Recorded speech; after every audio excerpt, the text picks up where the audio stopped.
Doctor Mehjabin Chowdhury memorial medical ক্লিনিকের উদ্যোগে free চক্ষু চিকিৎসা ক্যাম্পের আয়োজন করা হয়।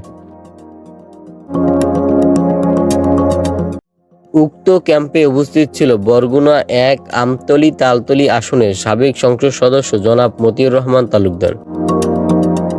ফ্রি চিকিৎসা ক্যাম্পটি অনুষ্ঠিত হয়েছিল বরগুনা জেলার আমতলী উপজেলার তারিকাটা গ্রামের সাবেক সংসদ সদস্য জনাব মতিউর রহমান তালুকদারের নিজ বাড়ির স্কুল মাঠে। ওখানে চিকিৎসা নিতে আসা রোগীরা বলেন, আমরা অত্যন্ত আনন্দিত এরকম একটি ফ্রি চিকিৎসা ক্যাম্পে আমাদের মতন মধ্যবিত্ত পরিবারের টাকা খরচ করে চিকিৎসা সেবা গ্রহণ করার সুযোগ হয়ে ওঠে না।